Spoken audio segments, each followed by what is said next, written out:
Guys, मैं आपके सामने फिर से एक हॉरर स्टोरी लेकर आई हूँ। ये एक स्टूडेंट की कहानी है, आर्मी हॉस्पिटल, और स्टूडेंट की ज़बान ही मैं आपको सुनाने जा रही हूँ। बात उन दिनों की है जब मैं कॉलेज का स्टूडेंट था। अपने कॉलेज की ओर से हम सभी कैंप के लिए एक जंगल में गए थे। हालांकि ठंड बहुत थी, तो रात में हम सबने पूरी रात कैंप फायर के साथ डांस करने, गाने आदि का प्रोग्राम तय किया था। मुझे और सभी साथियों को कैंप फायर के लिए लकड़ियां इकट्ठी करने का भार सौंपा गया। मैं निकला तो सबके साथ था, लेकिन जंगल के प्राकृतिक सौंदर्य में भटकता अकेले बहुत ही दूर कहीं निकल गया। अचानक आसमान बादलों से भर गया था और गरज के साथ बारिश होने लगी थी। बादलों के लगातार गरजने से पेड़ के नीचे खड़ा रहना मुझे मुनासिब न लगा, तो मैंने आसपास किसी घर की तलाश शुरू की। मुझे कुछ ही दूरी पर एक लाल ईंटों से बनी शानदार बिल्डिंग नजर आई। बिल्डिंग रोशनी से पूरी तरह नहाई हुई थी और उसमें ढेर सारे लोग हैं, ऐसा तो दूर से ही लग रहा था। मैं तेजी से भागती हुई बिल्डिंग में जा घुसा और सामने से आती हुई एक खूबसूरत नर्स से टकराते टकराते बचा। नर्स ने मुझे घूर कर देखते हुए कहा, बहुत अधिक भीग गए हो, सर्दी लग जाएगी। उधर बाईं और एक स्टोर रूम है, वहां जाकर जो भी मिले उसे कहना कि सिस्टर जूलिया ने दूसरे सूखे और साफ कपड़े मुझे देने को कहा है और वो तुम्हें कपड़े दे देगा। मैं हक्का बक्का मुंह फाड़े सिस्टर जूलिया को देखता रहा और मुझे एकदम से समझ में ना आया कि मैं क्या करूं। मेरी स्थिति देखकर सिस्टर जूलिया खिलखिलाकर हंस पड़ी, बोली, पहले तो तुम अपना मुंह बंद करो, वरना मुंह में मच्छर घुस जाएंगे, और तब जाकर वैसा से करो जैसा मैंने कहा है। मैं हल्के से हाँ में सर हिलाकर सिस्टर की बताई दिशा में जाने को मुड़ गया। अभी कुछ ही दूर 10 कदम ही चला हूँगा कि मेरे कंधे पर किसी ने हाथ रखा। मैं डर के चौंक कर पीछे मुड़कर देखा तो एक सामने आर्मी की वर्दी में एक युवक को खड़ा मुस्कुराता पाया। मेरे चेहरे पर आश्चर्य के बादल अपना घर बना चुके थे, जिसे देखते ही उस युवक को हंसी आ गई। उसने धीरे से किंतु दृढ़ स्वर में कहा, मैं कैप्टन विनोद हूँ और ये हमारे देश के आर्मी का हॉस्पिटल है। कैप्टन विनोद की बातों ने मुझे आसक्त किया और मैं धीरे धीरे सामान्य हो गया था और मैंने कैप्टन विनोद को सिस्टर जूलिया की कई बातें बताईं।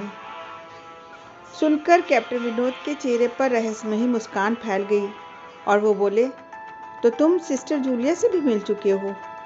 जी, क्या मतलब है आपका? कुछ नहीं, चलो मैं तुम्हें कपड़े देता हूँ, चेंज करके आओ, नहीं तो सही में सर्दी लग जाएगी।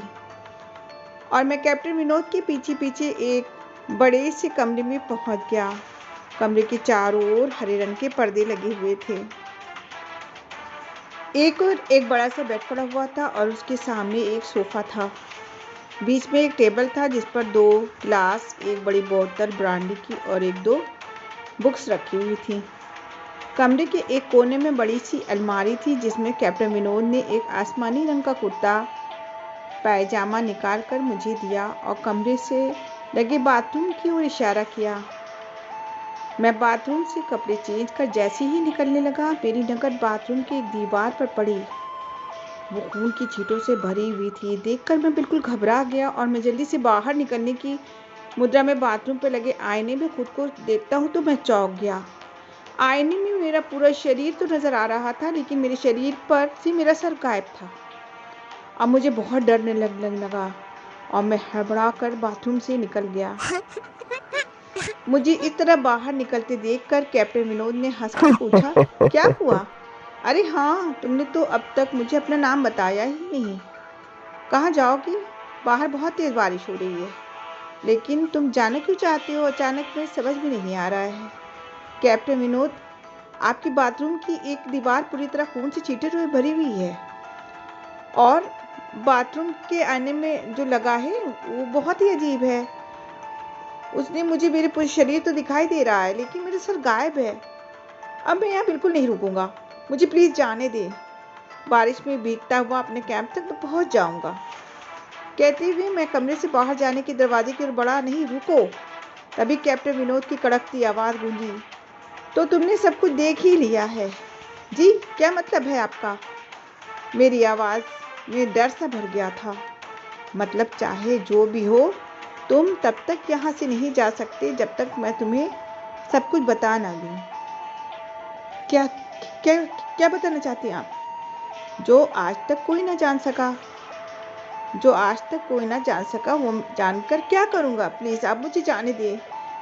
मैं डर से रुआँसा हो गया था। नहीं, बिल्कुल भी नहीं। और तुम्हें मुझसे डरने की कोई ज़रूरत नहीं है। सैनिक सबकी रक्षा के लिए होते हैं और मैं भी तुम्हारी सुरक्षा ही कर रहा हूँ। कैप्टन विनोद के स्वर में बहुत ही कोमलता थी। आओ मेरे साथ इस सोफे पे बैठ जाओ। मैं तुम्हें एक कहानी सुनाता हूँ। कहानी खत्म होते ही मैं तुम्हें कैंप तक जीप से छोड़ आऊँगा। वैसे भी तुम अपने साथियों से काफ़ी आगे निकल आए हो।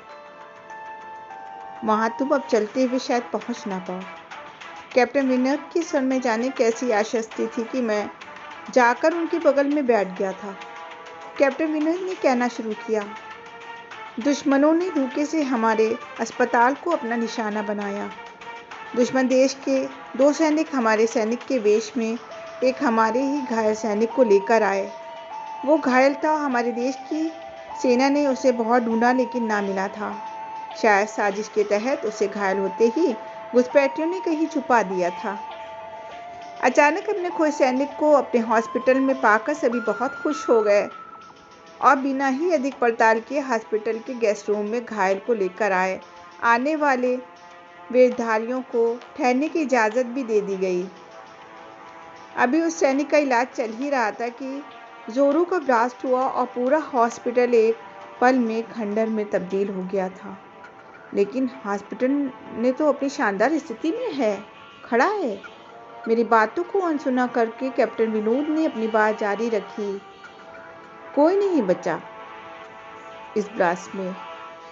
दीवार पर पड़े खून की छींटें भी उसी ब्लास्ट के मारे गए हॉस्पिटल के कर्मचारियों के ही हैं। हाँ, पर ये हॉस्पिटल से मुझे खंडर नहीं दिखता।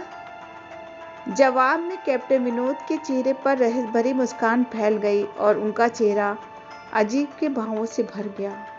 मैं उनके चेहरे को देखकर अंदर से बिल्कुल दहल गया था। फिर भी मैं हिम्मत करके पूछा, आप उस ब्लास्ट से कैसे बच गए? सुनते ही कैप्टन विनोद ठहाका लगाकर हंस पड़े और मुझ पर भरपूर नजर डालते हुए कहा, ये कहानी आज से मात्र 10 साल पहले की है और मैं तो आज से 50 वर्ष पहले ही मर चुका था। इसके आगे उन्होंने क्या कहा मुझे कुछ नहीं मालूम। चेहरे पर गीलेपन का एहसास जब काफ़ी हुआ तो मैं नींद से जागा। मुझे घेरे हुए मेरे सभी सहपाठी और टीचर खड़े थे। मेरी आंखें खुलते ही मेरे सर ने कहा, थैंक्स गॉड तुम्हें होश आ गया। तो क्या मैं बेहोश था? हाँ, तुम जंगल में जाने कहाँ भटक गए थे। जब सभी लौट आए तो तुम नहीं आए, तो हम सभी मिलकर तुम्हें ढूंढने निकले थे। काफ़ी दूर जाने के बाद हमने एक जीप आती दिखाई दी जिसमें एक आर्मी मैन तुम्हें पीछे की सीट पर सुलाए हुए हमारे कैंप को ढूंढते हुए आ रहे थे। उन्होंने हम सबको अपनी जीप पर बिठाया और कैंप लाकर छोड़ा। हमने उन्हें बहुत रोकने की कोशिश की, लेकिन वो कहते हुए चले गए कि अभी नहीं रुक सकता, एक ज़रूरी काम है। जब हमने तुम्हारे बेहोश जाने और उन तक तुम्हें पहुंचने के बारे में पूछा तो बोले सुमेश ही बताएगा और जो भी बताएगा वो सब बहुत ही सच होगा। सबकी उत्सुक निगाहें अपनी ओर लगी देख मैं धीमे स्वर में पूछा, क्या उनका नाम कैप्टन विनोद था? सर ने हाँ में सिर हिलाया। मैंने सबको उधर चलने को कहा जिधर से सर ने जीप आती देखी थी। पहले तो सर तैयार नहीं हुए, लेकिन मेरे बहुत कहने पर राजी हो गए। सुबह होते ही हम उधर की ओर गए। मैं उस जगह तक पहुंचकर गहरे आश्चर्य में डूब गया था। वो एक जला सा खंडहर था जिसके एक टूटे पत्थर पर लिखा था आर्मी हॉस्पिटल। गाइज, आपको हमारी कहानी अगर अच्छी लगी हो तो प्लीज़ लाइक करें और कमेंट सेक्शन में लिखकर अपनी राय ज़रूर दें।